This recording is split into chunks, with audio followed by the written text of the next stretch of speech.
So we can, Oh, great. yeah. So Hi, we can. Frayne, welcome. Just in time. Good afternoon, everyone. Thank you. Okay, I'll read the housekeeping remarks. Welcome committee members, liaisons, and members of the public to the inaugural Legal Services Trust Fund Commission Care Court Grants Committee meeting. Thank you for joining us. We are beginning now. We are using Zoom with the goal to foster a more inclusive environment and effective meeting. If you would like to comment during the meeting, please use the raised hand feature.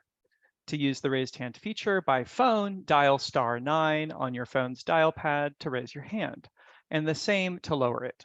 Please use this tool to virtually indicate that you would like to speak in order to help the chair facilitate discussion. All Legal Services Trust Fund Commission and committee meetings will be recorded and posted to the State Bar website. A friendly reminder that this is a video conference and to please be aware of your surroundings behind you. Zoom captioning is available. To enable, select live transcript at the bottom of your Zoom screen and then select enable auto transcription. Okay. Those were the housekeeping remarks. So Christian, if you like, I can take roll. Yep, please do. Judge Klein just joined, it looks like, as well. So we're all set. Oh, everyone's here. Great. Good afternoon, everyone. So taking roll, Commissioner Schreiber. Here. Commissioner Iskin. Here. Commissioner Blakemore. Here. Commissioner Campbell. Here. Commissioner Escobedo. Here. And Commissioner Judge Klein. Here, I made it with no internet at home. Great. As Chris knows, I was panicking when he called me. I gotta leave. I got an important meeting to get to. Anyway, I found a place that is accommodating us. Thank you, Judge Klein. It looks like a very official environment behind you. It's lots of Oh, frames. I wanted to I pick see the right wood background. panels. Yeah, I wanted to pick the right background. I didn't want to go to a Starbucks. It's very good. Well, everyone is here. Christian. All right. We've got sort of a singular agenda item, which is 3.1, and I'm going to hand that off to Chris to sort of take it away. And this concerns sort of how the commission's going to plug in here. Anyway. Great. go, And actually, go ahead, Chris. Yeah. Thank you. And actually, now that I see that Melanie just joined, it jogged my memory that I forgot to, even though Melanie wasn't here a second ago, to do roll for liaisons and staff. So I apologize. I'll do that really quickly if that's okay. Do we have Selena Copeland from the Legal Aid Association of California? I do see Zach Newman in the attendee room, so maybe Zach raised his hand. I'm just going to go ahead and promote Zach. Nina's at a retreat this week, or the One Justice retreat. Perfect. So we have Zach for LAC. I think so. Lauren Klein from LAC. Yeah, thanks, Chris. It's just me today for LAC. Thank you, Zach. I don't see Laura Brown from the Judicial Council of California, but I do see it'll Melanie. just be me today. So thanks, and thanks for letting me make a timely entrance. That was perfect. Sorry for being late. Thank you, Melanie. And then for State Bar staff, Dwan Nguyen. Here. Rocio Avalos. Here. Chris McConkey is here. Alexa Montalvo is not here. And Brady Dewar. We don't have Brady, but Brady's likely on call if we need Brady for anything. Great. Okay, sorry about that, Christian. So I will now do the thing you suggested, which is start staff's presentation. As a reminder, everyone, since this is the very first committee meeting, there are no minutes to vote on, which would normally happen at the start of the meeting. Okay. I will share my screen. Duana Rocio, is there anything you wanted to say in the way of opening remarks before I present? Okay. Just one moment. No. Great. Not for me. Great.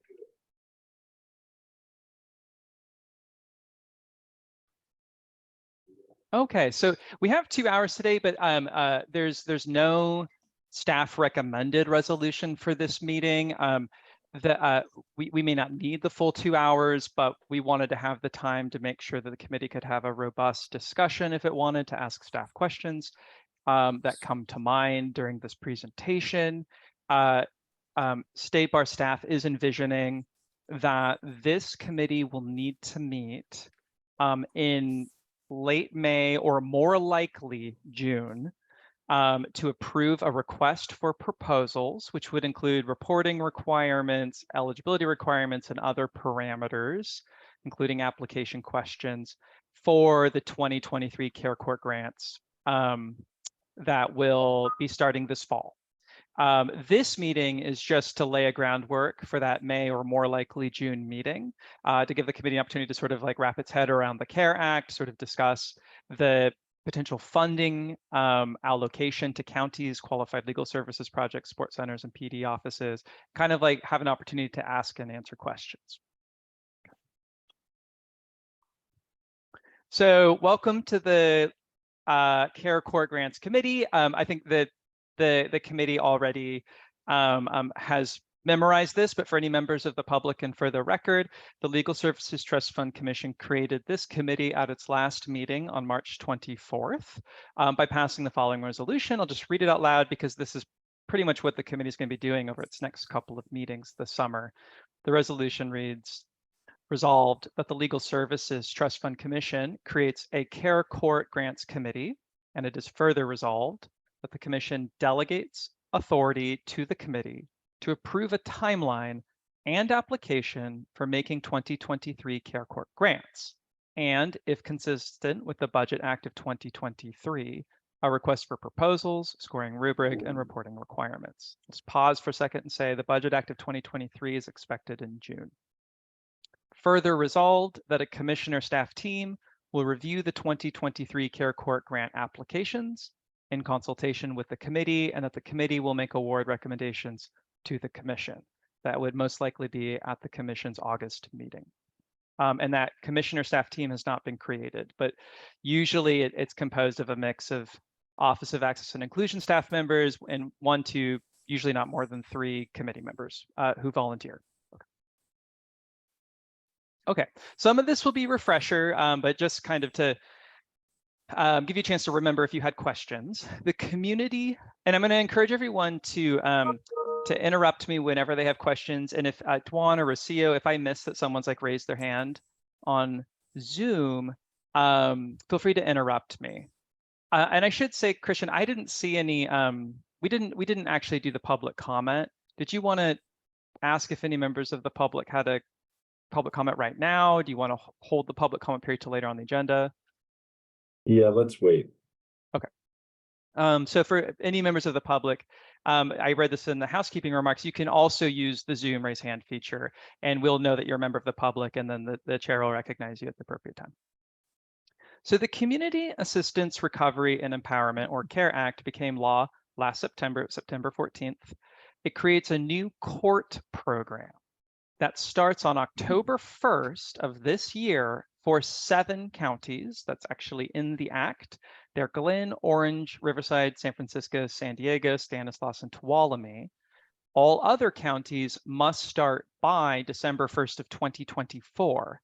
Los Angeles County has volunteered, it announced in January, that is voluntarily accelerating its Care Court program to December 1st of this year. Respondents, Californians who will go through Care Court, must be adults with a qualifying mental health issue. And my next slide, this time I list out who qualifies for Care Court, but for now, qualifying mental health issue, they must be unlikely to survive safely without help or need help to prevent a deterioration in their condition that is likely to result in grave disability or serious harm to themselves or others. There are additional criteria to qualify, which I have on the next slide. The program will result in what are called care agreements or care plans for the respondent to access services, including behavioral health care, stabilization medications, and housing. Care agreements will be voluntary civil settlements with the Care Court respondent. if the county behavioral health agency and the care court respondent are unable to arrive at a settlement agreement, the court may order a mandatory care plan. Care court respondents have to be adults, and this is mostly copy and pasted from the CARE Act. I did paraphrase a little bit to get everything on one slide, so please see the CARE Act for the full language. But they must be adults experiencing a severe mental illness with a specified schizophrenia or other diagnosis as defined in the Act. It excludes disorders that are due to medical conditions, and the Act offers as examples traumatic brain injury, autism, and dementia, and other neurological conditions. Care court respondents can't already be stabilized in ongoing voluntary treatment. They must be unlikely to survive safely in the community. This is the bullet point more or less I read before, without supervision, and their condition is substantially deteriorating, or they are in need of services to prevent a relapse or deterioration that would be likely to result in a grave disability or serious harm to themselves or others, as defined in the CARE Act. They must be someone for whom participating in a care plan agreement would be, quote, the least restrictive alternative to ensuring their recovery and stability. And they must be likely to benefit from participating in a care plan or agreement. What does the latter mean, actually? So the CARE Act, I know this because I just looked it up when I was creating this slide, to my knowledge, doesn't really spell out that last bullet point. Like it's supposed, the process-wise, and anyone who's sat with the CARE Act a bit longer than I have, feel free to say I know the answer. To my knowledge, the process is the petitioner will file with the court, and the court will have an initial hearing to see if the petition establishes a prima facie case for the respondent to go through care court. So since the court program doesn't exist yet, I don't think we can like look at anything specific that has happened, but I presume that the petition must lay out some facts to establish each of these things. And time will tell what kind of satisfies that final bullet point. No, I'm sorry. My question was really the penultimate point, not the final one. I'm sorry. The least restrictive. Oh, the least restrictive. Yeah. Can I mention the least restrictive alternative is a standard finding that has to be made in every probate conservatorship. So, which are generally dementia and that rather than this is more LPS. And basically, if there's something that's less restrictive, now this is not that restrictive, but then that other alternative would be what would be ordered. So if there was a less restrictive alternative in the home with certain services versus going into some type of placement home, then you find it's the lead, or frankly, you cannot grant a conservatorship. Is there a less restrictive alternative? And so if they say, look, I don't need it, I'm going to counseling, I'm not driving, someone took my car away, you know, all the kinds of things that people brought up. I have someone to help me out full time. I don't need a conservatorship. Everything is working with these services. So then the judge would find that a conservatorship is not the least restrictive alternative. Okay. That's not new language. It's from the probate conservatorship statutes. Thank you, Judge Klein. And Catherine, I saw you raise your hand. So I guess I was going to say two things about that. So the concept of least restrictive alternative is actually comes from a constitutional requirement, because previously people with mental health disabilities were routinely institutionalized. And so the standard is you can't be institutionalized if there's a less restrictive way to provide services, somewhat similar to what Judge Klein was saying. And I think in this context, like an example that might work well is it says not already stabilized in ongoing voluntary treatment. If you're in court and you have a care plan, there's an obligation to follow that. So that is not entirely voluntarily, but if you got voluntary treatment, that would be less restrictive than the services you might receive through a care. I can give you a specific example of the case I had. It's confidential. I won't do names to get too specific. But if the person tends to, you know, go into crazy investments and all right, so you have an accountant who's going to clear everything. So that's less restrictive. Person's going to drive. you take the car away, or you put some kind of lock on it. And then, so you come up with measures that are less restrictive. It's a mandatory finding, and if I may digress for a minute, in one of these articles about the Britney Spears case, there was a lawyer either with the ACU or Disability Rights or something who said, "I've never heard a judge say less restrictive alternative." Well, unless you've been in a court, you haven't heard it either, but it's required. So it was really kind of a criticism that obviously bothered me. Someone would say something and get it published in the New Yorker. Anyhow, that's the language. Thank you, Judge Klein. Thank you, Catherine. All right, so the list, so care court respondents was the previous slides. Care court petitioners must be adults as well, and may generally be among others. And I just want to say generally because I did paraphrase a little bit. For example, so please see the act for the full language. But for instance, the third bullet point where it says a hospital in which the respondent is hospitalized, the CARE Act actually says the director of a hospital or their designee where the respondent is hospitalized. So it's generally maybe among others, someone who lives with the respondent, a spouse, parent, sibling, child, grandparent, or other person in loco parentis to the respondent, a hospital in which the respondent is hospitalized, a public charity. I think the act also says, or a group home or some, other institution that has in the last 30 days provided behavioral health care to the respondent, a licensed behavioral health professional who has in the last 30 days treated the respondent, a first responder as defined, and it lists them out, the county behavioral health agency where the county where the respondent resides or is located, and county adult protective services where the respondent resides or is located. I believe it also lists the respondent can be their own petitioner.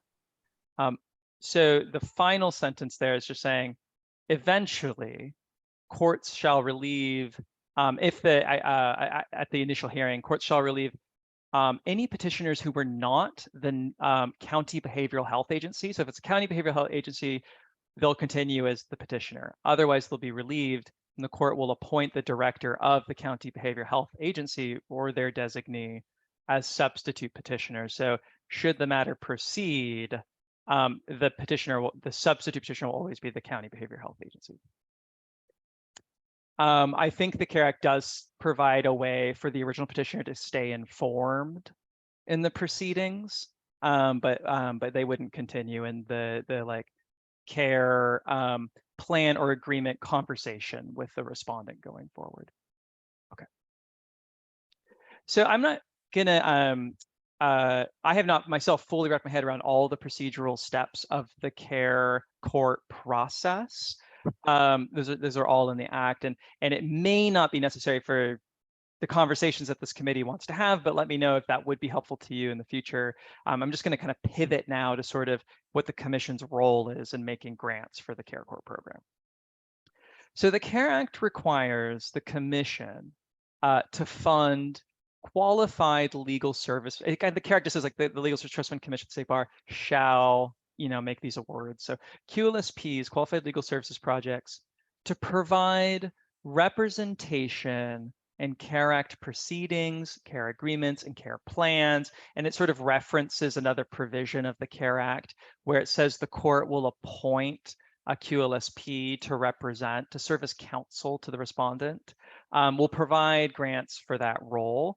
And the commission shall provide grants to support centers for training, support, and coordination. Those are the words it uses, sort of in furtherance. Our staff's reading is in furtherance of this role that QLSPs would be performing.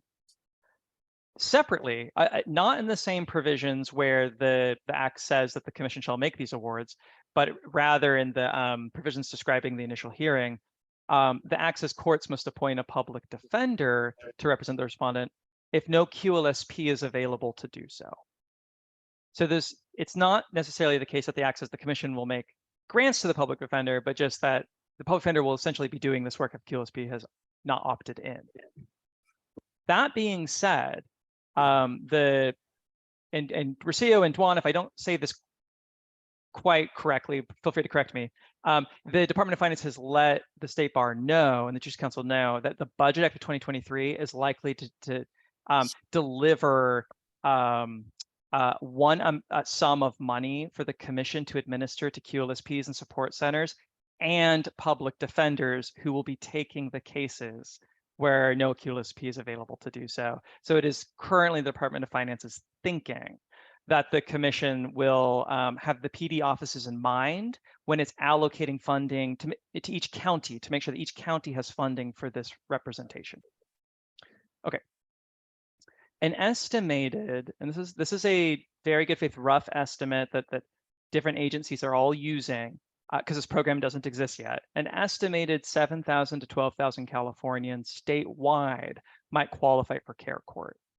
And Chris, I think that number was that, am I correct that that number was developed before with LA or without LA?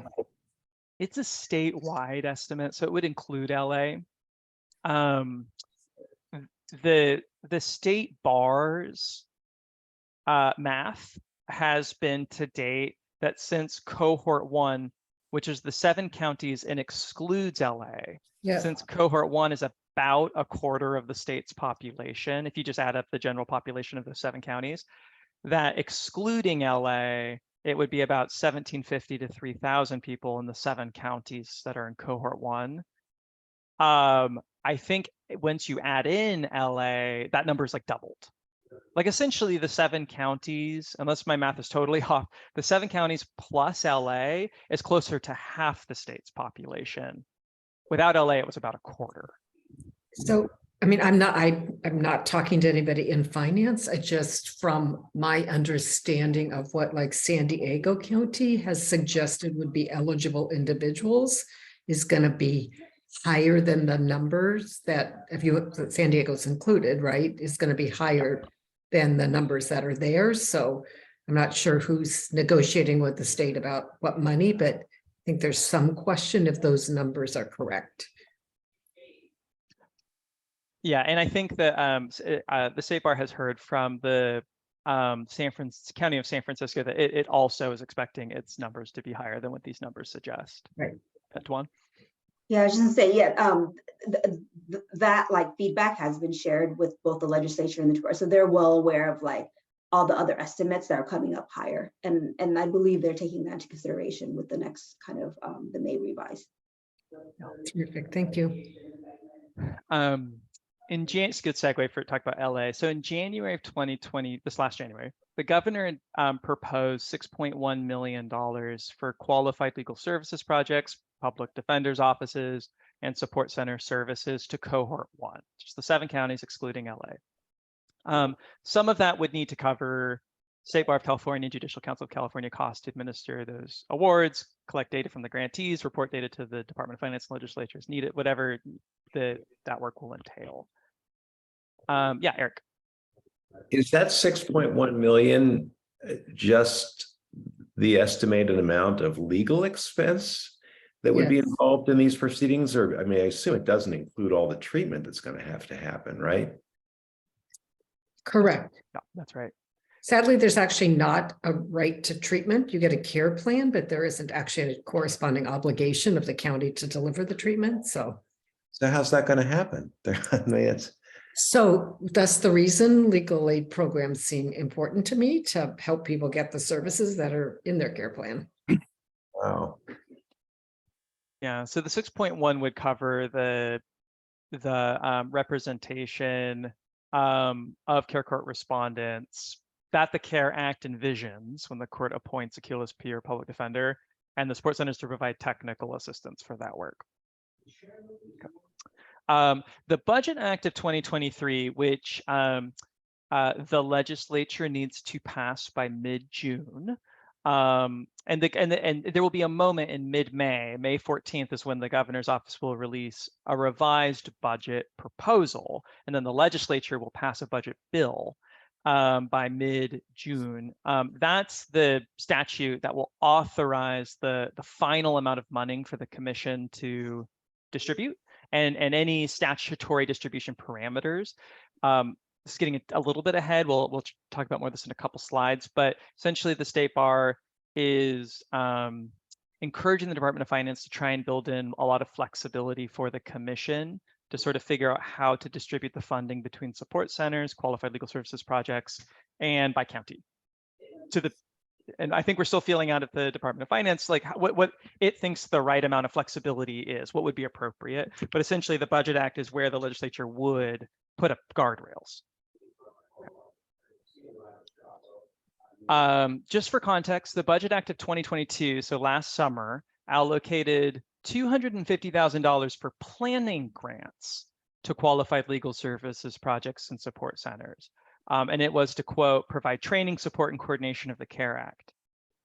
Qualified legal services projects serving and support centers serve the whole state, but qualified legal services projects serving cohort 1, and all the support centers were invited to apply. Those grants, those planning grants, which last 1 year, more or less calendar year 2023, require and fund their efforts to engage county courts, public defenders' offices, behavioral health offices, and other county stakeholders and one another in planning for cohort 1. The grantees have to participate in monthly planning sessions with the Office of Access and Inclusion, and the Judicial Council and LAC attend those. There are 18 planning grantees. 15 of them are qualified legal services projects through support centers.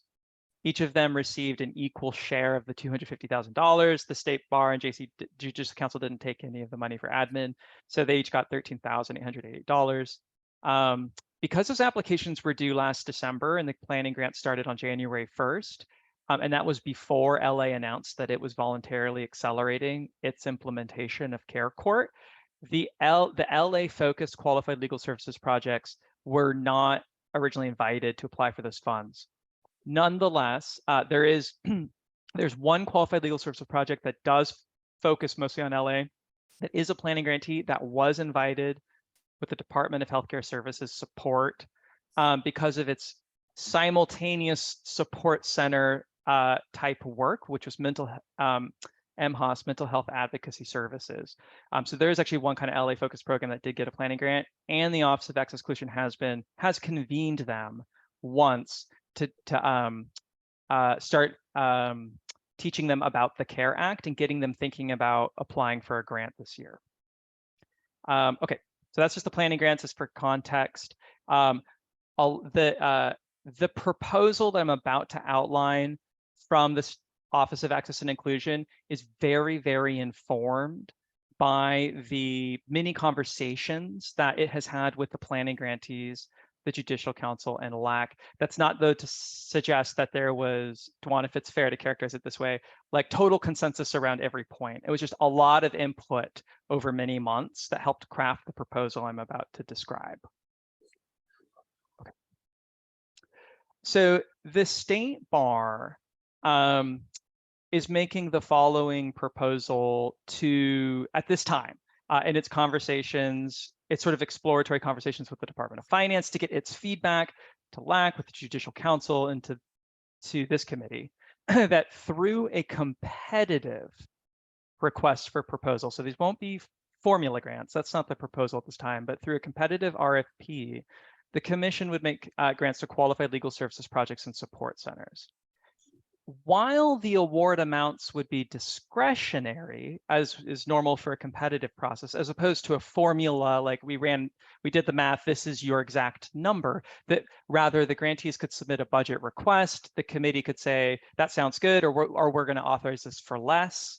But while it would be a discretionary amount, the State Bar would still calculate the amount of funding that's available for qualified legal services projects and public defenders to represent respondents in each county. And that would be very important for a public, and I think the Department of Finance might even say this is more or less required. Every county needs to have at least some funding for respondent representation in cohort 1 plus LA, and eventually all counties in California, because they all have to have a CARE Court program. So it would be insufficient should qualified legal services projects apply only to serve, say, San Diego and Riverside, or Orange and San Francisco, for all the funding to just go to those 2 counties, and then none of the other counties get funding for representation.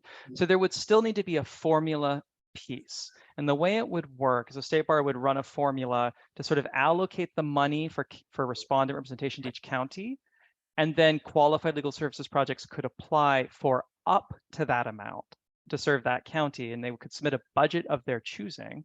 The committee could, in the RFP, set a budget floor if it wanted, say like budgets must be, you must ask for at least this amount of money, but then the ceiling would be the amount for that county. And any amount that didn't go to a QLSP to serve that county, maybe no QLSP applies, maybe the county gets $1 million, but the QLSP only wants 400,000. Any amount left over would go to the public defender's office there. Yeah, Catherine. So have you given some thought with the Department of Finance of what the formula looks like? Because you have like wide, you got big counties with lots of people and you have a couple of small counties, right? And so it seems like the formula's got to account for what is the minimum amount it takes to provide some representation before it all gets divided up just based on the expected number of participants in each county, right? We have, yeah. So we have had a couple of meetings with the Department of Finance to talk about what the formula would look like. I think my next slide kind of has it. I wouldn't say it's completely, let me know if you don't feel this way, like 100% worked out, but it's at the point now where DOF is sort of like likes it and wants to use it as sort of like a working language. I think if unless we need to pivot on something. Okay. So I'm going to go to the next slide because that's a perfect segue. So I just wanted to emphasize that this wasn't something that the State Bar staff came up with like this week or something, but after several meetings with the planning grantees, Judicial Council and LAC, a couple of meetings with the Department of Finance, and some county governments, we've had a few meetings with the San Francisco mayor's office, and we've met with the LA courts. So different county stakeholders have weighed in on different pieces of this over time. OA&I has proposed in its most recent meeting with the Department of Finance the following, and this does reflect, and I'll just flag this for LAC because Zach is here. This does reflect some input that we received on Friday from the Department of Finance. There's a piece here that might be new to you. So at least 85% of the Budget Act's appropriation for qualified legal services projects, public defenders, and support centers, at least 85% of that would be for QLSP and public defender representation for care court respondents. I'm actually going to jump ahead for a sec, skip the sub-bullet points for just a moment to get so you can get the math to 100%.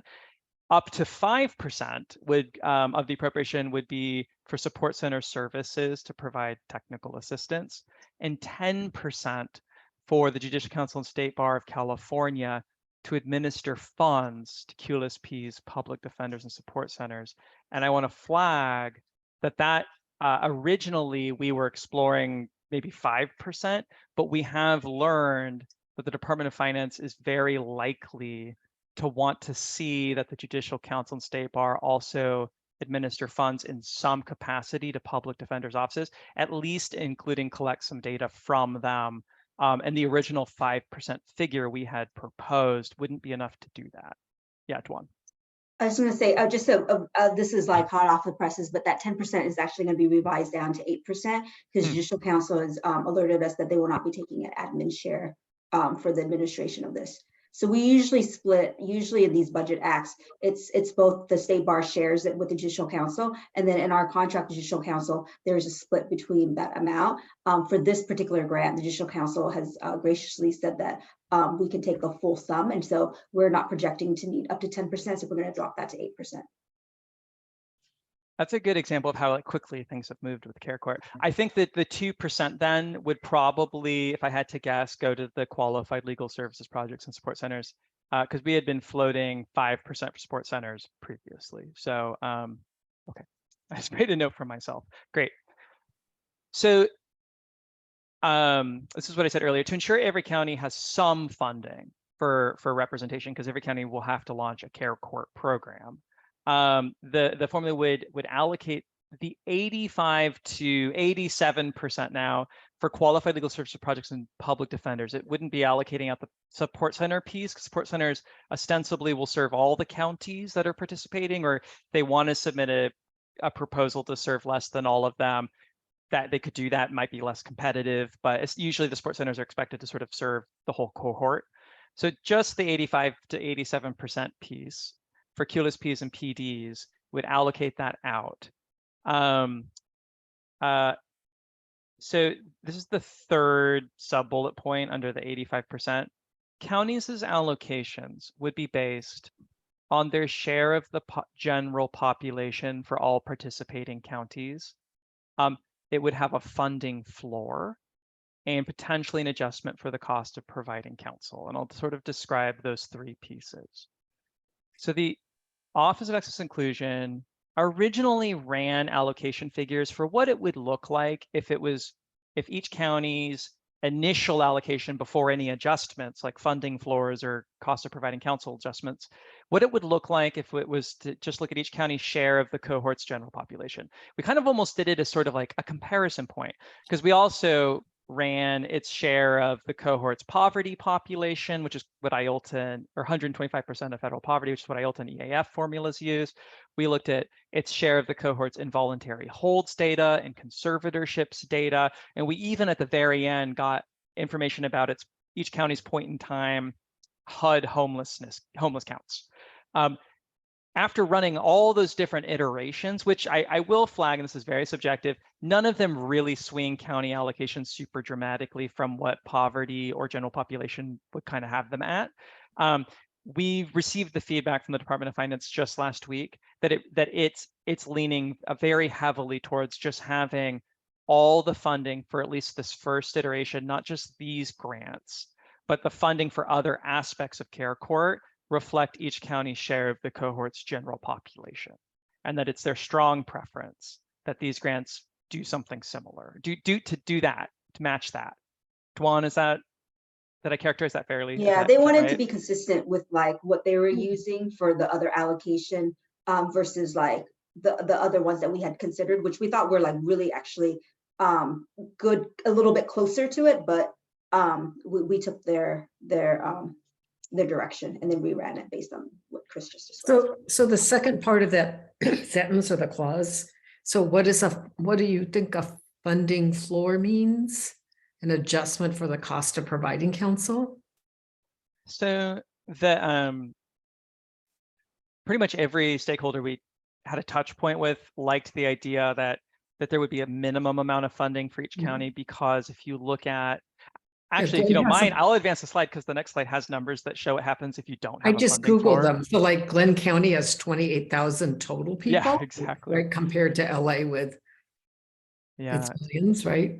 So this shows you like what it looks like without a floor. So everyone seems to agree that a floor makes sense.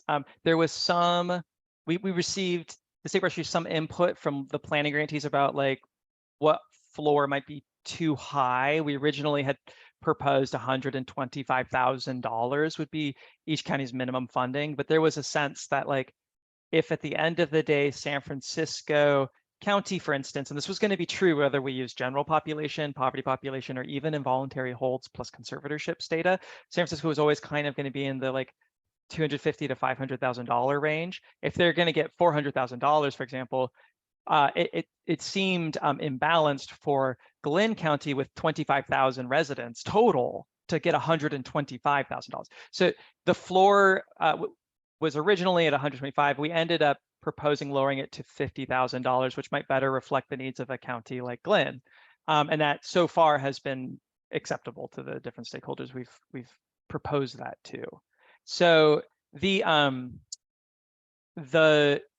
State Bar is proposing to the Department of Finance, and hopefully this isn't secret information, that it let the commission in the Budget Act of 2023 give the commission some flexibility to set the floor, or the committee. So so this might be a point like that where the committee can like meet about this in May or June and decide if it wants this number to be higher or lower the floor. But essentially this table shows you what it would look like if there were no floor, looking at each county's allocation on the basis of its share of the cohort's general population. So Glenn has 0.27% of the cohort's general population. Its funding for representation for care correspondents would only be $14,000. Tuolumne's about 0.5%. So its funding would be a little over $27,000. So this would raise them to $50,000. When we were looking at $125,000 floor, it still only applied to Glen and Tuolumne. It just took a little more money away from Orange, Riverside, San Diego, San Francisco, and Stanislaus. When we proposed the floor, no counties have yet to push back. No stakeholders that we've spoken with have yet to push back. There seemed to be a sense that it wasn't taking too much away from the other counties, and did make sense to make sure like $14,000 really isn't enough to even to create any kind of new staffing for a new court program in Glenn County. Are there any questions about the idea of a funding floor? So I agree with it. I probably have questions about whether 50,000 is enough. You're going to get a quarter of an attorney with support staff, and I'm not sure I think that's an adequate floor. Yep. So is it right, Dwan, that that there's a chance that the Budget Act will give the commission the wiggle room to pick the floor? I'm kind of hoping it Yeah, does. so the Okay. Department of Finance did ask us for some draft language, and how Chris Rocio and I drafted it was to give the commission kind of broad authority in terms of designing, but they have wanted something in writing. So we're not proposing to codify kind of the methodology, but we have shared the methodology in writing with them, with the ask that they should not codify the methodology in case the commission would like to move slightly in a different direction, or there's like, more pertinent information that comes up between now and there, or data points that you all might use. I don't think we got an affirmative yes, but we are floating language, and the language is very broad for the commission. Yeah. Great. And this might be apparent from the table, but essentially what happens when you use a floor is it essentially adjusts everyone else's allocation proportionally. Like it kind of backs out the counties who were raised up to the floor and then reallocates what's left. When you show do you have a table showing the number of cases by county, estimated cases by county? We don't have a table showing the estimated case by county, but I do have a table. I'll have to stop the screen share, and I can pull it up at the right time and show you our spreadsheet actually has all the math, because what it's doing is it's allocated on the basis of general population. So I do have a table that shows all the counties as general population. There are conservatorship courts, obviously not LA, that meet, 1 day a week, or maybe a half day in some of these smaller counties. So I'm not, it may be that 25% of a lawyer's time in a small county where they're meeting 1 day a week is sufficient. We're thinking of one lawyer, but it may not be a full-time job. yeah, so I guess I think my concern is the job isn't just representing people in court. It's to help people access. So then there's a care plan. Yeah. And the lawyer should assist to the extent assistance is wanted in development of the care plan. And then you have to actually get the services, which are very broadly framed and not all within the control of the County Department of Behavioral Health. So if the person's eligible for SSI, but not receiving SSI, and that would help them get some stability with housing and other kinds of things, a lawyer, if that were identified as a care plan service, could help them get that. So it's not, we can't just think of this as the service being representation in the care court, but more broadly, how do people get the services? No, and I agree. In the delinquency mental health court, that was an integral part. But they had a caseload, I don't know, 40, 50, I don't remember what it was, for 5 days a week, and they had time to go into the field. And I never sensed they were overworked. You make a call, you wait for someone to get back, whatever. And then there are cases with blow up, and obviously do require a lot of time. I'm just saying I'm not convinced in some of these smaller counties where there's going to be very little court time, they will have time for those other things. But I absolutely agree that it is purpose of the court is as much as not in court, but to get services. It's just I'm not convinced in Tuolumne County you need a full-time lawyer and paralegal or social worker. Yeah, well, we'll see. Generally the social worker has other activities they're doing, and they know the various calls, and this is one part of it, of their job. I'm sort of saying I think we should take a wait and see attitude, because I remember when we set up the delinquency court, I didn't fill one position because I had no idea what they would do, and it turned out we were able to use it much more valuably for another position. It was just something that they granted didn't make sense. Juan, I was just gonna say, so that $6.1 million, and we got clarification from HHS as well as DOF, that really is the bulk of it should be used for the care court representation. So there's like the wraparound services, and we were told that 6.1 is just based on the legal services component in the care court. So I think it'll be a policy decision for the commission to allow programs to use some of that for wraparound services, if at all. So that's a good point, Catherine, because I know programs would like to, but I don't know first if the act allows it, but that's the 6.1 was not estimated with the wraparound services contemplated in that. Well, I think then that's something to try and resolve as part of the May revise process, because that was the intention was to have that representation provided. Otherwise, if all you want is representation in court, then honestly, then have the public defenders do it, because what the value legal aid, I think, brings is helping people access the services. So I think that's a significant something to raise with in sort of these negotiations about it. And we have raised it, and we have raised like we thought that originally was like the governor's vision, like what you said was like the wraparound, and that's why they're going to legal aid.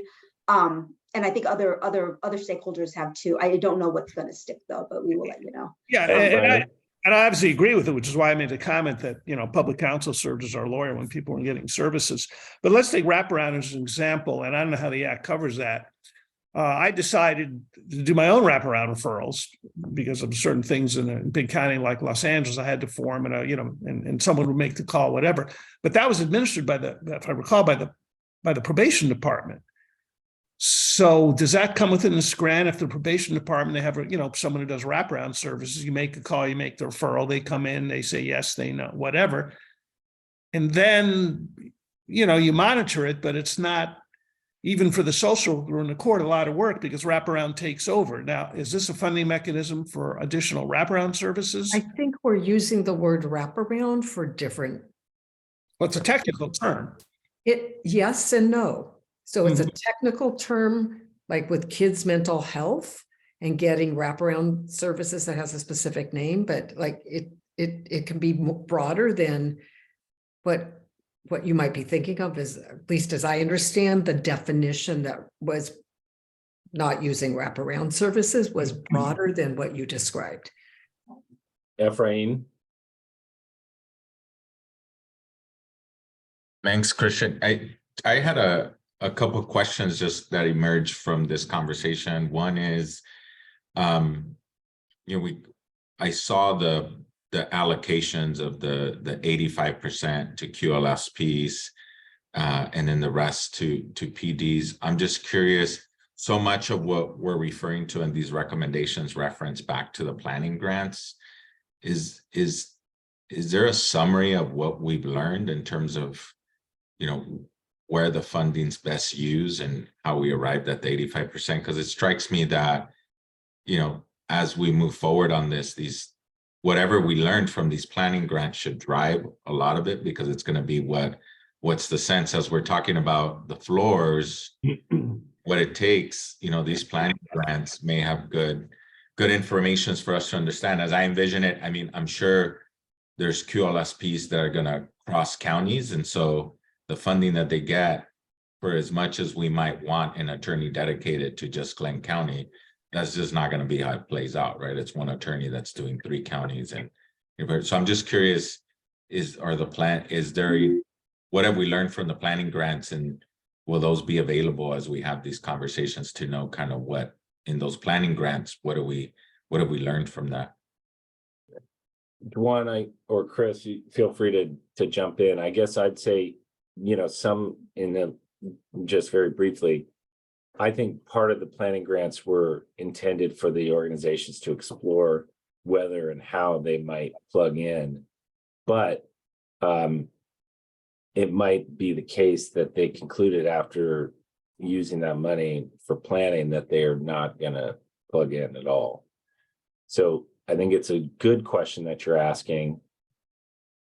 And Dwan and Chris, I don't know if you feel like your communications with the grantees has revealed anything in terms of, how any insights as to these percentages or anything else responsive to Ephraim's question.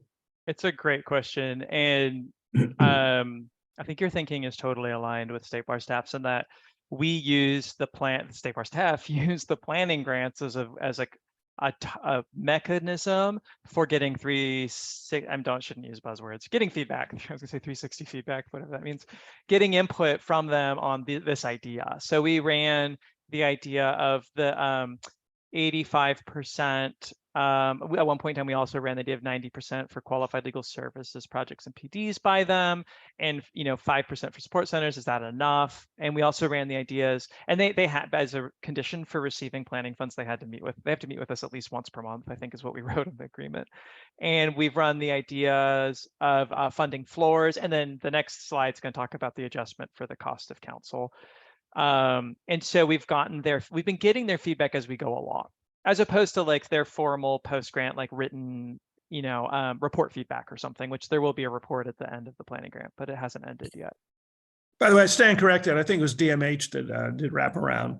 And there was one program that was a little less comprehensive. Wraparound was everything. But I'm just wondering, because so much of what DMH would do would affect how much the grantees would need, as I'm thinking this through from my own experience. And so it's really good that the committee's like getting into it, right, and thinking about the floor and getting tactical, because there's a very good chance the Budget Act will say that the commission has already kind of pre-delegated the setting of the parameters to this committee, but there's a good chance the Budget Act will say the commission can choose the floor if it wants to have a floor. And we know DOF wants there to be some floor, and the Department of Finance. And I will just sort of say, as a kind of, before moving on to the next slide, this is sort of obvious from the way the math works, but helpful to say it out loud. Like if the floor were to raise to say $75,000, one good policy question is, does Glenn need that much money? But as far as like the impact on the remaining counties, it would be Glenn and Tuolumne again that would get that extra $50,000, $25,000 each. And the other 5 counties would sort of split proportionally a $50,000 loss to all 5 of them, right? They would share in that loss, right? And most of it would be Orange, Riverside, and San Diego that would give up money, and they would still leave them with like well over $1.2 million. So it's sort of, sometimes getting them from 50 to 75 actually isn't that big of a hit for the other programs. What we learned but didn't necessarily expect was when we originally had the floor at 125, everyone's like, no, it's not taking too much away. But isn't it weird that like San Francisco is now at like 350 or something, and Glenn is getting 120? It's sort of like, it was more of like an outcome analysis than an input analysis. So it's very interesting, but it's good to start thinking about it. And that's sort of like what we've been talking to them about for a couple of months. So these are the counties we're looking at that are I think the first 8, is that correct? Mm-hmm. Yeah, and the county that's missing here is Los Angeles County. Actually, I'm glad you asked, because I didn't say this before, but we're still waiting to find out, probably in the governor's May budget revision, whether or not that $6.1 million that these numbers are mocked up for is definitely for the 7 cohort 1 counties, not LA. We're waiting to find out what the amount of money is for LA. And we're also waiting to find out, is the Budget Act going to handle LA separately? Is it just going to take LA, add it to the 7 and say, here's one number, feel free to run them all through the formula? Or is it going to say, here's a number for cohort 1, here's a different number for LA, because LA is going in December. If LA gets a designated amount, it wouldn't need to run through this allocation formula, because the legislature will have specified it gets exactly this amount. There would be no room for the commission to change that number. Curious, Tuolumne may pay public defenders a lot less than San Francisco, and you may get more bang for your buck. Yeah, and that's actually a really good segue to the next slide, which is an adjustment for the relative cost of providing counsel. So if there's any more questions about funding floors, I'll move on to the next one. Go ahead. So I'm going to apologize in advance because the math gets a little bit annoying. It's like a lot of steps, is what I have learned from our fiscal team when you try and do something like adjust for the relative cost of providing services. There's different ways you can approach this. This is one way that would work mathematically. I think our fiscal team strove for a sort of simple approach that would feel intuitive and be mathematically sound. It's not the only way to do it. So this was Judge Klein's point, and probably to a lot of people's intuition. It's a lot more expensive to provide these services in San Francisco County than some other counties, because it's tied to the higher cost of living. We could, and we did, think about whether or not to actually use a cost of living adjustment, something like, and I'm a little out of my depth here, but we looked at things like consumer price indices and that sort of thing. The feedback we received is there's actually readily available, updated every year, county-specific pay data for certain governmental positions, including those in public defenders' offices. And theoretically, it's also possible maybe to ask legal aid on an annual basis exactly what it costs you to do this work. And you can actually have a more cost of providing services adjustment, which would be more directly on point than, say, a cost of living adjustment. Since even though the cost of living sort of drives the cost of doing this work, the cost of doing this work is essentially what we would be trying to get at.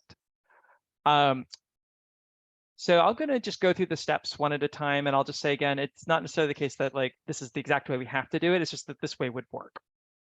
We would skip for the counties where the allocation is raised to the funding floor. There's no need to. You could, but you don't have to necessarily then adjust them up further or then lower them below the floor, like it wasn't a true floor for the cost of providing services. But essentially, they're getting raised to the floor, and then they'd stay there. So for all the other counties, what the State Bar has proposed is to look at each county's average salary and salary/wage for public defender attorneys and paralegals. And we would calculate, we originally ran it, I think, for all public defender employees, not just the attorneys and paralegals, but everyone who works in the public defender's office. We received the input, like really at the end of the day, counties told us it's going to be in a lawyer, maybe part of a paralegal, maybe they'll have a social worker. That's really it. So if you want to know like what the salary wage cost is, that's your best bet, is just look at those positions.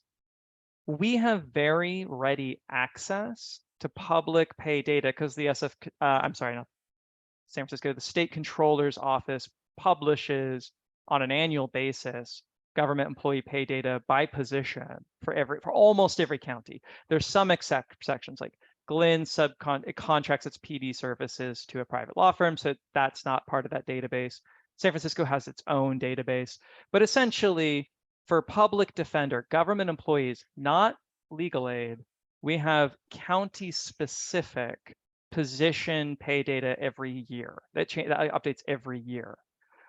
Since public defenders will always, as the way the character is drafted now, will always sort of be the backstop when a qualified legal services project is unavailable, and since it's reasonable to forecast that in a lot of counties, maybe this first round, cohort 1, maybe starting next year, all 58 counties, maybe a lot of counties, it will just be the public defender's office taking these cases. There's no QLSP who's interested in taking cases in, Humboldt County or whatever. It's just, there will be a lot of counties where it's only public defender's office. And since that data is very comprehensive, updated annually and county specific, our office recommends looking at public defender salary and wage data as opposed to asking legal aid providers every year to forecast their salary and wage costs to do this work.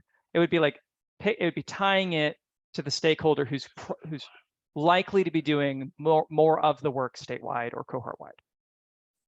Okay, that was a lot. I'm sorry. So the math. So essentially, skipping the counties that were raised to the floor, we would calculate each county's, at the county level, average salary and wage for PDs and paralegals, combined salary and wage. We could look at only attorneys. When you put in paralegals, it lowers obviously the average salary and wage quite a bit. But we had both because we think it'll probably be both positions implicated. Then you would calculate, set that aside, then you would calculate the cohort average for all 7 counties. Maybe LA will be an 8th county that's considered here. Eventually all 58 counties in California. Calculate the average for all participating counties. The way our method does it is it actually just takes an average of the county averages. As opposed to, say, calculating a fresh average by like adding up all the PD attorneys and paralegals from all across the state, just averages the 7 county averages. Then look at the percent by which each county's average combined salary wage for PD, lawyers, and paralegals is above or below the cohort average. That, and then this is the part where there's sort of a public policy judgment call here. Essentially, that just gives you a percent. Like San Francisco's 24% above the cohort, right? Then the county will be 10% below. That doesn't tell you exactly. You can't just take that number and multiply it by their county allocation because the math won't tie out. It won't sum to the amount that you need to distribute. What we have to do is take a percentage of the total pot. So for cohort 1, if QLSPs and public defenders get 85% of the whole pot, it's like 5,185,000. Take a percentage of that. We took 10% when we mocked up the numbers on the next slide. So we took 10% of that pot is $518,500, and then apply the multiplier to that to raise and lower. I'll go to the next slide and I'll just tell you what it would look like if we had actually taken that, San Francisco's 24% above, or if we'd actually applied that to the whole pot, that would throw the numbers pretty wildly. So I'm gonna tap so you can see this. So the first column is sort of the initial allocation with the funding floor without the cost adjustment. Glenn and Tuolumne were not participating in this example. Glenn would, and both of them would be have risen to the funding floor, so they would be kind of exempted from this analysis. And then using the average combined salary and wage for PD, attorneys, and paralegals for each county, you can see how their amounts would raise or lower. If we didn't look at if we didn't take like San Francisco's 24% above the county average, I'm pretty sure that's what it was. I can look it up.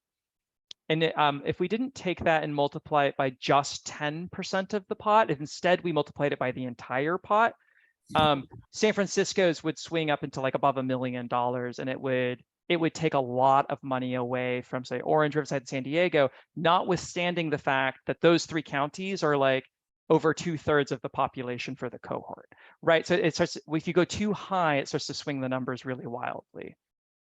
It like over adjusts. So it doesn't have to be 10%. It's kind of 10% is just sort of like these numbers. You can take 8%, 15%. Eventually, like as long as the numbers feel like they're adjusting to a sufficient extent. So this is the part that's like weird math, and this is the part, there's different ways you can go about it. It's to model though what a cost of providing counsel factor or a relative cost factor could look like. We wanted something that was sort of easy and intuitive. So just one quick question. So when you did the averages of what the public defenders were paid, you excluded the public defender rate for Glenn and Tuolumne County? Yeah, we didn't run it for 5 counties then. You did it for 5 counties, not 7 counties, right? That's right. Yes. Oh, so for like the cohort average. Yeah, that's right. Okay, thank you. Mm-hmm. And we did it for paralegals too, right? Inclusive of that, Chris. It was attorneys and paralegals. Yeah. So, but it's like, yeah, for each county and the except for Glenn and Tuolumne, and then the cohort less Glenn and Tuolumne, we calculate like a single combined average salary for lawyers and paralegals combined. If you take paralegals out, they're very different. Paralegals lower the average, but. So I saw the paralegals were included or just the lawyers? They were included. Yeah, they were included. Yeah, and So- you can, and as a public policy matter, you can decide to exclude paralegals or include them and include social workers. I mean, it's a sort of, essentially at the end of the day, what you're getting at is you want to know kind of like, you want to just for who's doing the work. And it really at the end of the day, what you're really arriving at is a relative cost. Like, how do their rates compare to a cohort rate?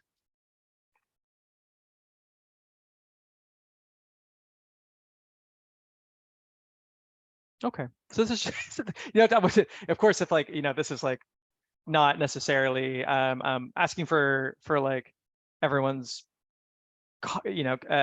confident like sign off, this looks great, this is the best way to do it, but just to keep you up to date on what our office's thinking is. This is what Yeah, I think the theory of adjusting it makes sense. Just like to me, the theory of having whatever the base is makes sense, and then adjusting it for the the increased cost of services makes sense. I'm not sure I exactly like the math, and I generally really dislike averages of averages because I think that is not a very accurate way of doing anything, but I guess I could be persuaded otherwise. Well, I will say it's not actually that much more. I should be careful because I actually at the end of the day won't be the one running this math, but my understanding is that it wouldn't be that much more time consuming to actually calculate. I'll just call it like a fresh average for the cohort, because if you're already pulling literally we're pulling from the SF and state controllers like databases, like spreadsheets that list every position and that particular person's salary for the year. You just create a master spreadsheet that has them all, right? And you run that for the cohort. Yeah, I mean, it wouldn't take that much more time, but yeah, so I have heard averages of averages can save you lots of time, but it will give you a different comparison point than would running like a fresh cohort average. I guess I see it a little bit differently in the sense that I don't know that these are differences that make a difference or distinctions that make a difference, just in the sense that we're trying to establish some sort of baseline rational basis for the funding. But the reality is, I don't believe the funding levels or the formulas that are going into these allocation formulas are going to fundamentally change how or whether an organization decides to apply for competitive grants. I think it could dissuade somebody, but to the extent that these things are intended to be, or that the money is intended to create incentives, I don't believe that the money creates a very strong incentive one way or the other. Actually, I agree with that. Like, the reason people would do this work is not related to the amount of money they're getting. So the increase in the amount isn't going to persuade people or not persuade people. But if all of legal aid opted out of this, then at least having a rationale to explain why I mean, I don't know what happens at that point. Is the bar then responsible for administering grants only to the public defender's offices? I don't think it's a grant at that point. I think the money just gets put into the PD's offices, and there's not and there's no obligation to collect the data then from them. Well, that's different because the bar's obligation to collect the data will, I think, derive from a different statutory place and an agreement that the bar will do so. I mean, I had mentioned this to Chris previously.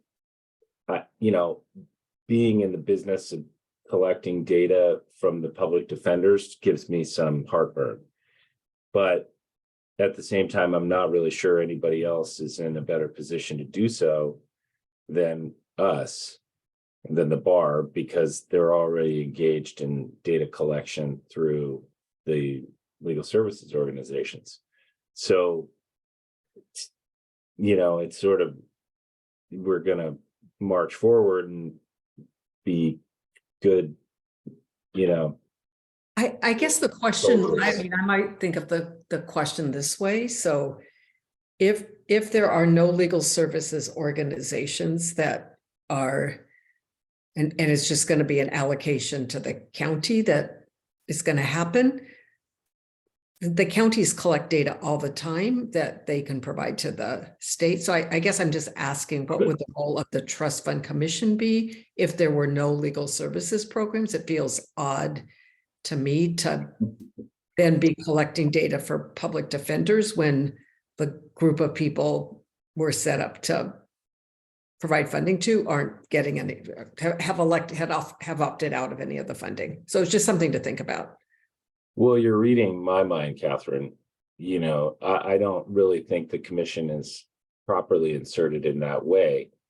The data that the bar would collect might be more along the lines of what the bar typically collects relative to what the county typically collects. So I think that's part of the thinking here. While I sort of expect there will be a small number of QLSPs that actually apply for competitive grants, I don't think it'll be zero, which means that the bar is going to be engaged in the process probably, without knowing the future. But yeah, it's an awkward sort of place for the bar to find itself. But here we are.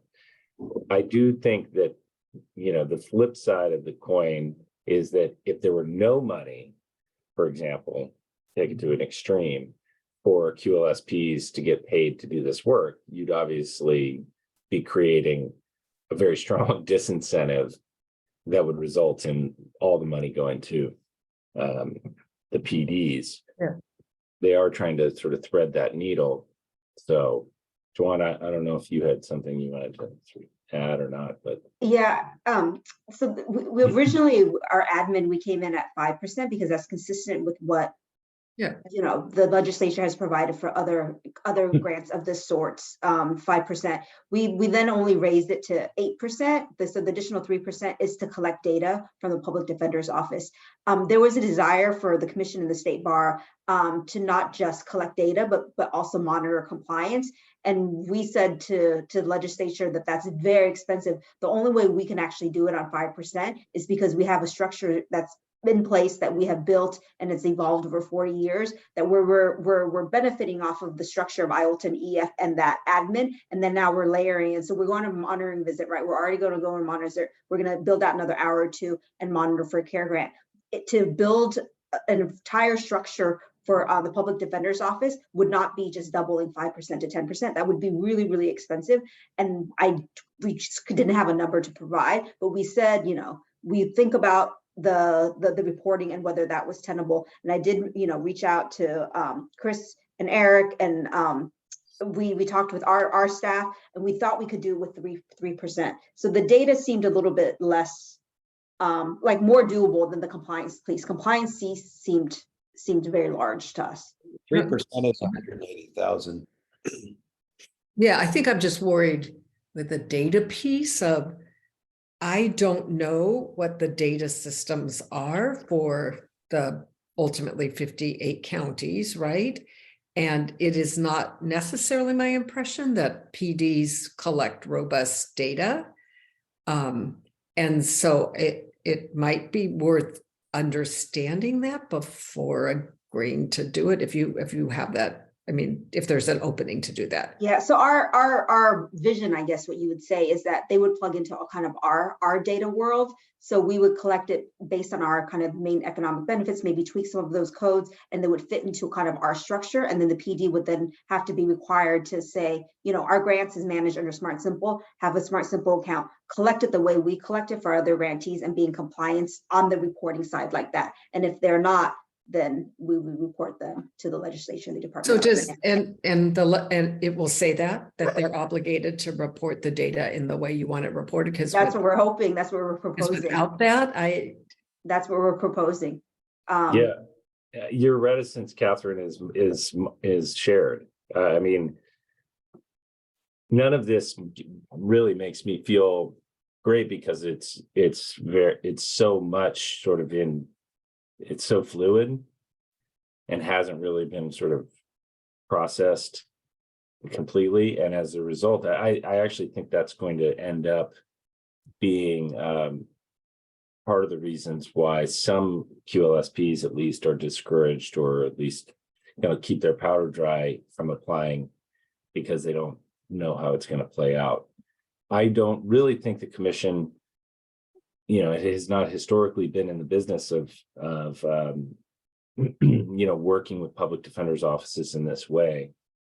And the hammer, so to speak, that the bar has over QLSPs is that we deal with them all the time. We've got existing relationships, we've got structures, and we know them, et cetera, et cetera. Decide if they're eligible every year, right? Yeah. So, and PDs may not have these same motivations. So it is a concern, but ultimately, I'm just not sure there's sort of a better alternative at the moment.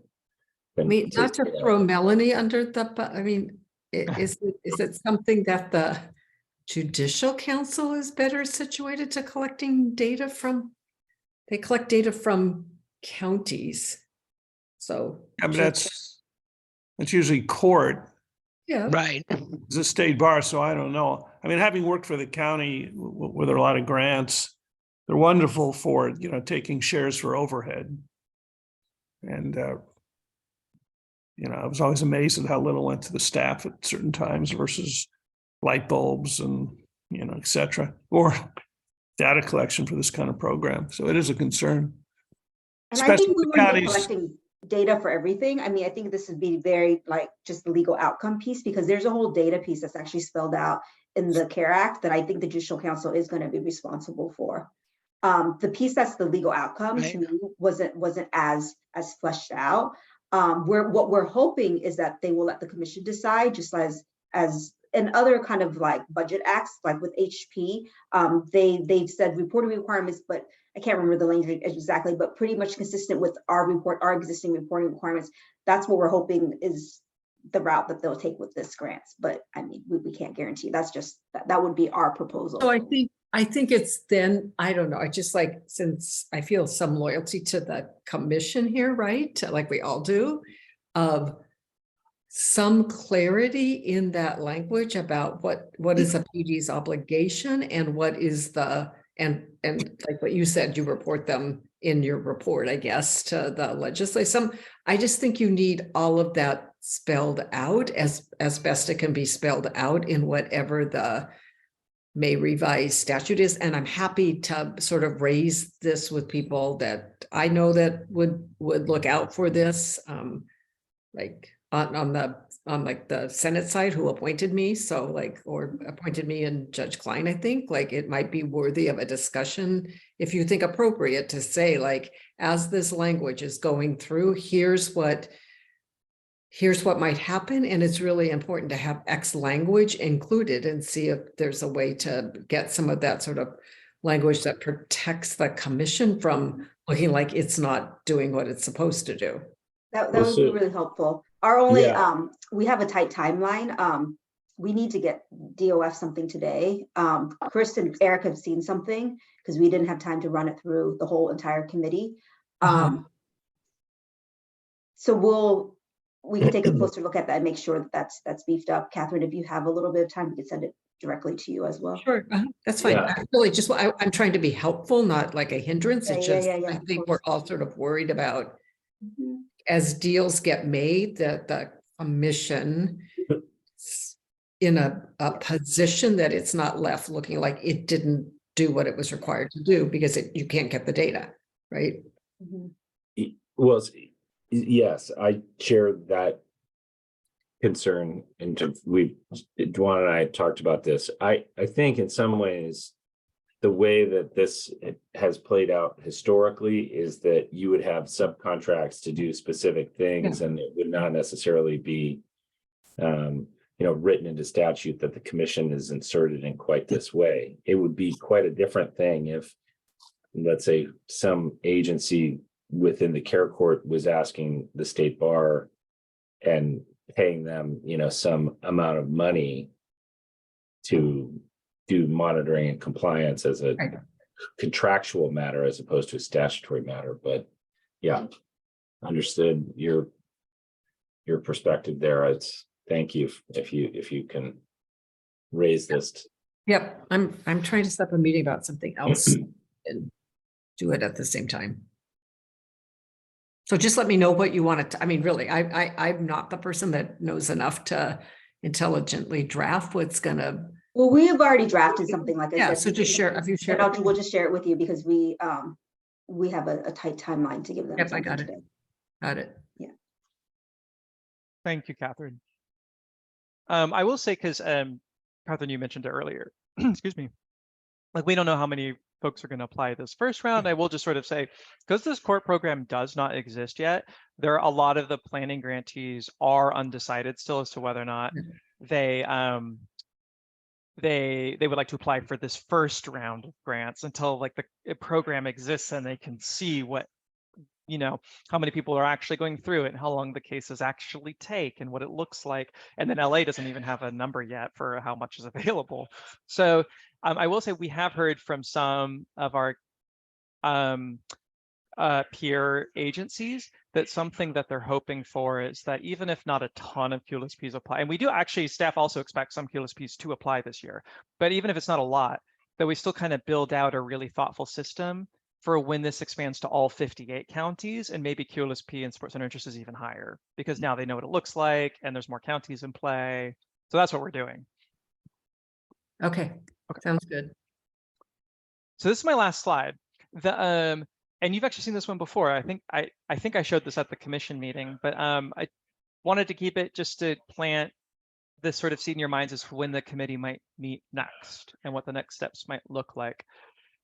Dwan, I hope it's okay. I actually just pulled the mock-up of a May release because I just think that releasing the RFP, the request for proposals to programs in May, is looking ever less likely. We're getting more, I think we're getting more support from some of from like the Department of Finance for a June request for proposals, that's when exactly there'll be right. more certainty. Yeah, Chris had made a few timelines. One of them was a trigger being the May revise, but DOF really liked this June one because the May one felt too tight for them to give us any assurance that the legislature would agree with them. So I will point out kind of some of the public policy considerations that this timeline is trying to balance. Originally we were seriously looking at whether or not maybe we could convene this committee in May after, so we're no longer leaning towards this, but just so you know, after the governor releases the May revision, well before though the legislature actually passes a budget bill. So it would still only be a proposed number for cohort 1's funding, a proposed number for LA, and no actual budget bill language with parameters for like, does the commission get to set a floor or not, or is it going to be in the Budget Act instead? And so I think finally everyone's like, you know what, that's a lot of uncertainties to ask programs to begin drafting their applications. So we do have some support now for actually having this committee meet, unless it needs to meet earlier, meeting in June to pass a request for proposals, which would finally, by then we would have a budget. We would wait till after mid-June, so we have the budget bill. It wouldn't be the Budget Act yet, but unless the governor like line item vetoes something, it's a good chance that's what it will look like. This is all going to be a deal that all of them cut, and so whatever you get on June 15th is what it will be. Yeah, exactly. Yeah, so unless there's something, yeah, that's what we're thinking too. It won't get this piece will probably be fine. Yeah, it's not going to be like surprise. It's totally different on July 1st, and so by then there's enough certainty. It won't be a waste of programs' time. It gives them a little more time to figure out if this is going to be a good fit for them this year. That being said, the piece this is balancing is because we're waiting to give programs as much time as possible to decide whether or not to apply and to submit an informed and thoughtful application and not have to redo things. The time for us to review the applications is going to be a little bit shorter. So this timeline does propose only about 2 weeks for the programs to actually submit their applications. Normally we'd give them, I think maybe 2.5, 3 weeks. Normally we would try and give them a month.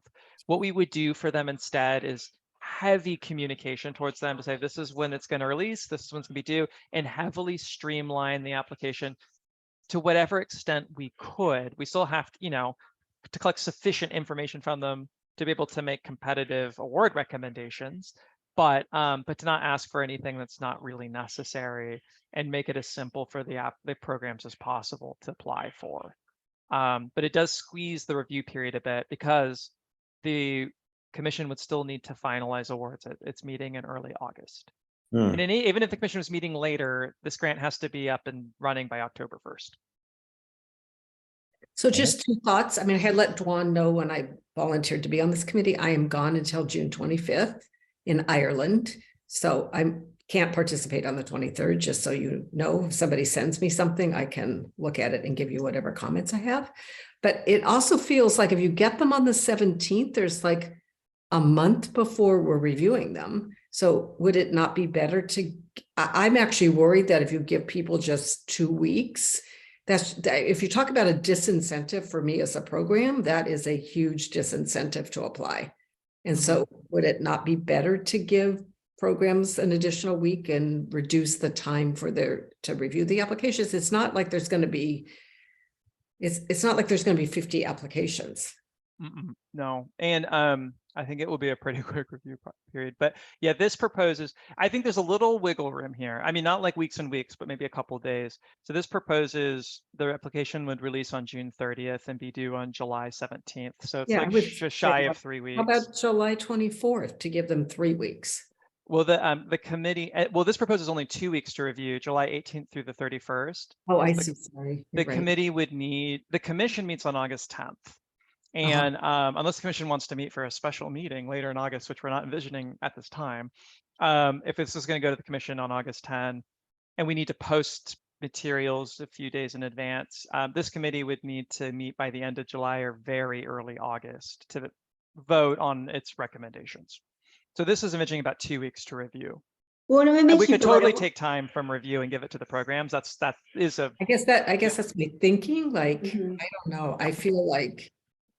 And we're open to that, but if it makes you feel better, we have floated this 2 weeks by programs, and we didn't actually hear a lot of negative feedback about it. And one reason being is like we are intending for it's an RFP application, but we really want to streamline it. I don't think we need to have like innovation in these grants. We need to know what their budget is, how many staff and how many respondents they're looking to serve. Do they have internal control? So we're hoping for a really streamlined funding application for them. So that's why we think when we said that to the programs, they were not resistant to the 2 weeks, though we typically give programs 4 and 5 weeks to do it. But if you all think they would benefit for additional week, we could certainly do that. Then the scoring team would need to feel comfortable scoring in less time than 2 weeks, and you typically have more. But like Catherine said, we're not expecting 50 applications. We're expecting 10 or something. If that, yes, exactly. So that's why For this first round, yeah, it's a small number of counties that represents a lot of California, but it's still only going to be like 8 counties if LA is. It is an open question for us still if LA is going to be able to go with the other 7, like things will be ready in time, or if like that.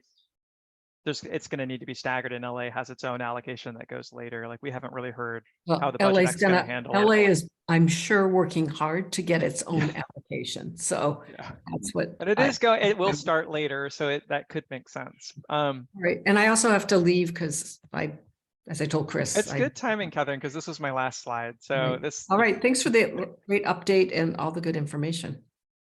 Yeah, thank you. Juan, I'm also going to be out of the country for a couple weeks in July. I'm not sure which 2 though. So I don't know. We just need 2. We just need 2 commissioners to do the scoring. And I think we were envisioning actually only 3 or 4, and more commissioners are interested in this committee. So that's great. So I think we'll have enough even without you and Catherine. Great. I made a note of that though. Eric, your and Catherine's availability in June and July. Okay, so that concludes staff's presentation. We don't have an RFP for you to vote on today. That would be premature, but the next meeting we're envisioning, unless we need to convene the committee, unless Christian Eric wants to convene the committee early for some reason, we're envisioning the next meeting would be the one to approve the request for proposals. And we would it would be after the June budget bill becomes available. And it would be as soon as we could do it after that. Not like the next day, but like we would probably want to post the relevant language from the bill with the meeting materials. So it'd probably be like 5 days later. Okay. For CO, Dwan, did I miss anything? No, thank you. That was great. Christian, if it's okay, I just want to circle back one more time just to see, because we delayed public comment, just on the Yeah, off chance that any I member of don't the know if public. I don't know if anybody's in the waiting room or in the gallery there that wants to make a comment, but if so, you can raise your There's hand. one hand. Oh, Hold on a second, I'll let him talk.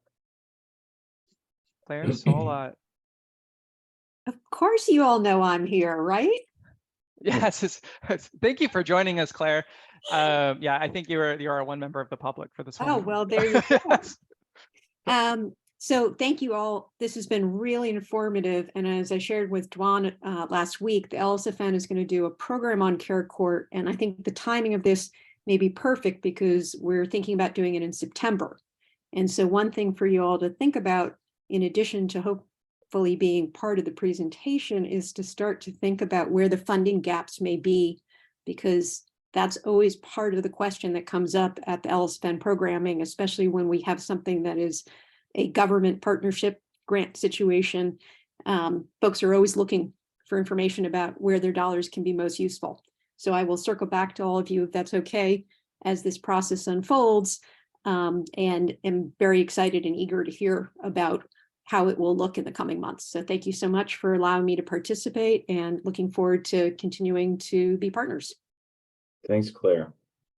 Just in case anyone doesn't know Claire, Claire's the executive director of the Legal Services Funders Network. Is that your LSFN title? I know you're really the ED of the Bigglesworth Family Foundation. It's always an interesting question what my title is. I think we've sort of gone with co-founder, and it's never been something we've gone much further in terms of defining. But it's probably something we should work on. So we will promise. President of LSFN. The Legal Services Funders Network is philanthropy. It's like what this commission does, philanthropy for legal aid, based out of the Bay Area. So I have a question. Are these proceedings criminal proceedings? These are civil. No, The care court will be a civil. Okay. which is why the public defender is kind of a quirky fit, shall we say. None of the conservative courts are criminal proceedings, but there is some overlap in terms of right to counsel and things like that. Yeah, and Self-incrimination, etc.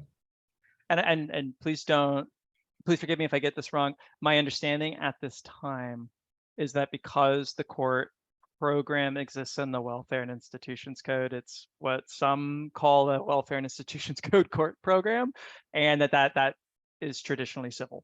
That's maybe there's a more refined like doctrine to explain it's not non-criminal nature, but that's how it's there are plenty of W&I sections that are criminally enforced. So I don't know. I defer to Judge Klein. I don't know. Yeah, and the court itself is going to have to. There's always litigation on whether someone has a right not to testify in court or could be called. They end up being blended of civil and criminal procedures, but it's a civil proceeding. There's no conviction. There's no custodial elements to it. What sort of expertise do you think will be required to handle these cases? Well, you mean from the lawyer standpoint? The public defenders basically have it. I mean, one side's going to call a psychiatrist, psychologist, talk about, diagnosis that.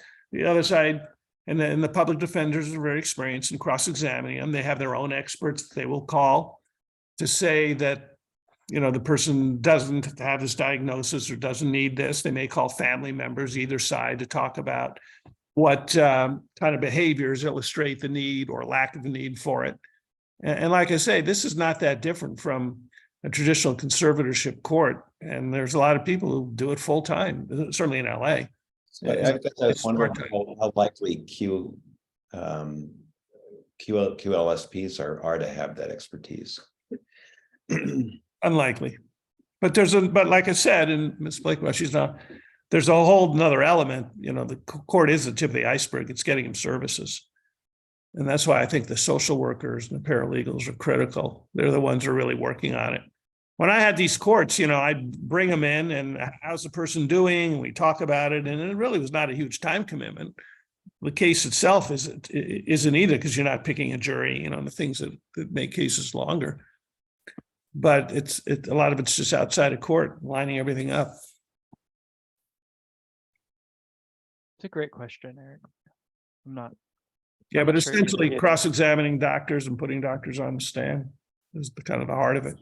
But the ability to navigate the benefits world is even a higher level of expertise. It's a different level of expertise. I mean, I wouldn't, you know, some people are much better, obviously, at cross-examination than others, of psychiatrists and psychologists. But yeah, I mean, as a colleague of mine once said, dealing with the probation department is like, you know, invading Russia in Napoleon's era. And I think that's a pretty good analogy. And it could be very frustrating dealing with regional center and DMH and certainly the public guardian in Los Angeles County. I think the issue is that it raises for me is whether any of that actually implicates legal services. And having an expertise in public benefits law, for example, might well serve you in terms of litigation or in the denial of services, but helping somebody simply navigate the forms, you know, to actually access these services, to me is not necessarily what legal services organizations do for their clients. Bet Sedek and public counsel do run clinics, conservatorship courts. I guess, Eric, you're on the board, right? Or are on the board? I don't know that, like, I know public counsel, I've done it in the adoption context, help families get benefits for disabilities and things of that nature. There was one guy in public counsel who had this encyclopedic knowledge of the benefits world. Everybody deferred to him. He was like a really unique character. I doubt that there are too many people. Who was that? Who was that? Forget his name. Oh, it wasn't Paul Frees, was it? No. No. Bet Sedek, I know, had a conservatorship clinic. And the other one had a guardianship clinic. So they were doing exactly that. They were helping people who cannot afford attorneys, you know, fill out the forms, go through the process. Yeah. Okay. Anything else before we wrap today, or? Okay. Thank you all for Thank you all for- volunteering. Yeah, agreed. And TBC, we'll see everybody soon and keep everyone apprised here of developments. Thank you so much. Thanks, Chris. Thanks, staff, for Thank you the guys. work, and fiscal staff who's not here too. So appreciate it. Thank you, everyone. Thank you. Have a Have a good great evening. afternoon. Yeah, good evening. Bye.